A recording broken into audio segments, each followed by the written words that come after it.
Artificial intelligence methods have been shown in the past decades to be able to help in the strategic planning of a wide range of applications. From the planning of the Martian rover mission to the definition of optimal strategies to play competitive games such as Go and poker. The success of such technique in specific fields, showing abilities that are sometimes exceeding the human ones, suggests that their application to solving real-world problems may give a crucial and substantial improvement in a plethora of fields. The capability of AI technique have become evident only in the last years, thanks to the introduction of the so-called learning approach, in which the traditional AI tools have been enhanced with the capability of improving their skill of solving a problem as more information is provided. Formally, this constitutes the definition of a learning agent and in general of the machine learning fields. Citing the foundational book by Mitchell in 1997, a computer program is said to learn from experience E with respect to some class of task T and performance measure P improves with experience E.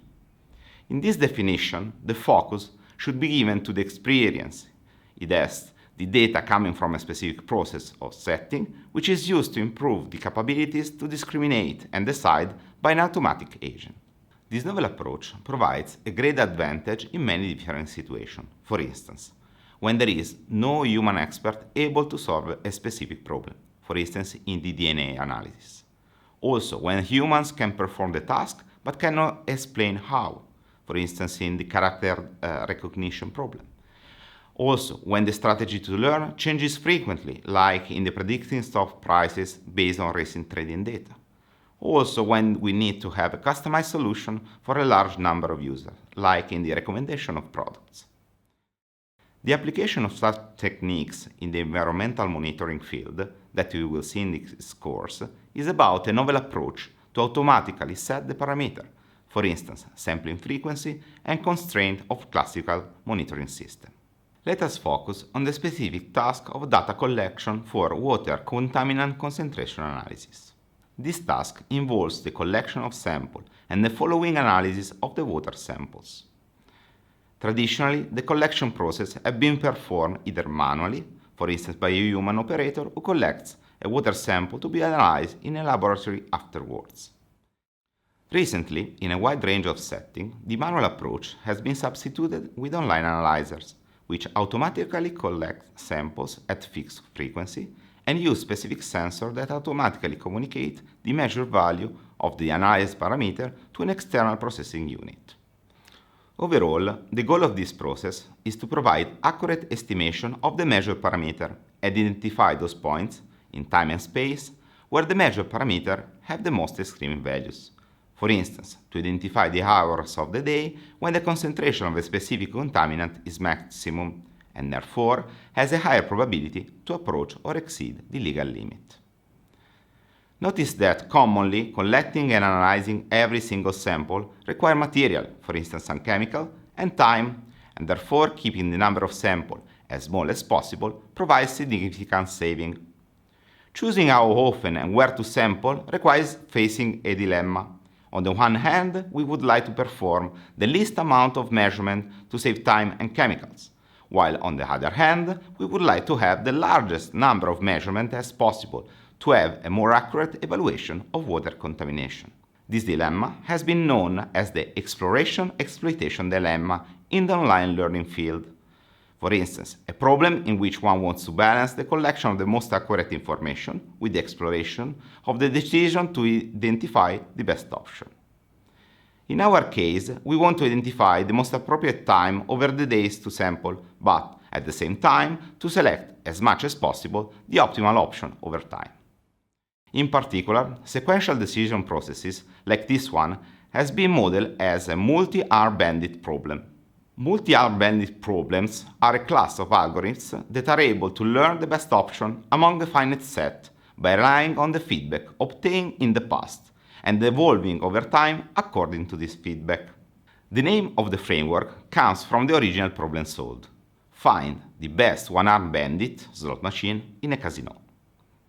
Instead, in the framework of water monitoring, the available options are the choice of activating or refusing to activate a sampler sensor at a specific time over the day. In the last year, we worked in the development of an algorithm that was specific for the environmental monitoring setting. This algorithm builds on the classical UCB1 algorithm to extend it for the more complex sequential monitoring scenario. The simulation performed over a set of real-world sampling from a water distribution system showed that, by fixing the average number of samples per day collected, the proposed approach is able to provide more accurate estimates of the maximum concentration than the fixed frequency and the random strategies. Even if this tool is appropriate for situations in which the concentration dynamics are stationary over the day, for instance, the time corresponding to the high-low concentration is the same over time, in real-world situations they change over time due to the changes in the water system user behavior and other exogenous factors. In such a situation, one needs to introduce new mechanisms in the sampling strategy that take into account only the data corresponding to the current status of the system. Otherwise, the automatic approach would decide on the basis of data not reflecting the current situation. Two main approaches are commonly used to deal with non-stationarities of the environment. Passive approaches, which use only the most recent data to build models of the process, and active ones, which proactively detect if a change occurred and discards the information before this has occurred. Using the SEC GP-UCB-CD and the SEC GP-UCB-SW algorithm, which has been specifically crafted for the sequential monitoring problem, we outperform classical scheme for monitoring, like the constant sampling over time and the choice of random time point over the day. In the figure, we show the points corresponding to the error on the x-axis and the number of samples on the y-axis of the different methods.